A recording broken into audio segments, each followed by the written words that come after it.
me with a real hatred of the Japanese, which unfortunately I still have today. It's too bad. I've never lost it. And I just wanted revenge, but I was too young at the time when the war broke out. I was only 16, so. Well, let's stay with the early days first.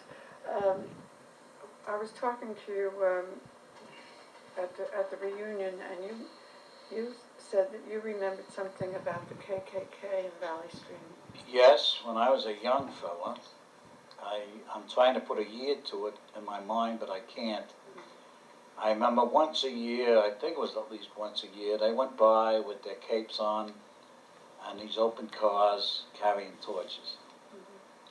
And I don't believe my father was a member, but he was not a joiner of anything. But if anything, he probably would be a supporter of it, because kind of what they believed in was his line of thinking too. Well, So. what did the Valley Stream KKK believe in that you think? I'm only going by what the KKK, because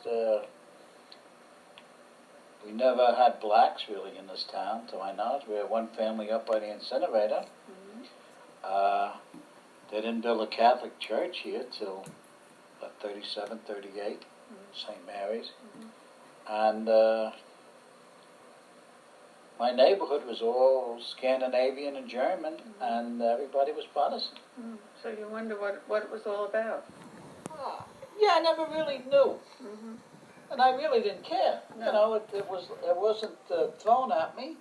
It wasn't talked about. It just, hey, a parade, that's it, you know. And I guess I picked it up, part of their beliefs from newspapers and stuff like that, of you know, happening down south. But I never connected it to anything. Like I say, I didn't even know we were prejudiced. No. Because people went to church on Sunday, nobody asked them what they were. Nobody even gave it to them.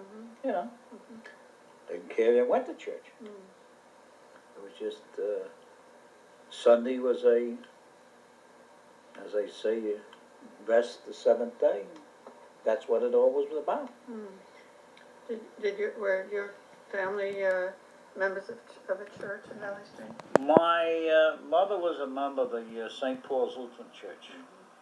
And from what I understand, I don't remember, but she was supposedly very active in it. My father had no use for churches.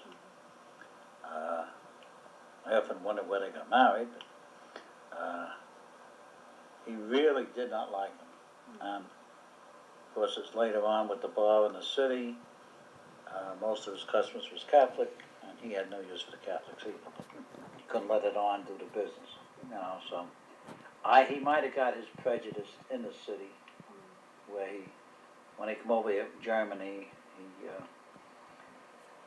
as he always said, he had to learn to fight, because there's a 4-year-old dressed up in a silk suit in the Williamsburg section of Brooklyn. I guess he had to learn to fight. So my father was a very violent person. That's the only way I could explain it. He didn't take nothing off nobody, and I think went out of his way to start trouble. And he was very hard on us. And very good. He had a split personality. So. Did you and your sisters attend church? I can remember going to Sunday school. And the only one who I think ever, I guess you get confirmed in the Protestant church, in the Lutheran church, I think was my older sister. My other sister and I kind of never got there for some reason or other, after a certain period of time. Something must have happened somewhere along the line that we all stopped going to church. My mother was not active anymore in the church and stuff like that, so I really don't know whatever happened. Did your parents belong to any other organizations? Before I was born, like I said, my father had a lot of money from plumbing, and they had a boat. They belonged to some yacht club down there, and this must have been when I lived in the city, because it was down Sheepshead Bay and things like that.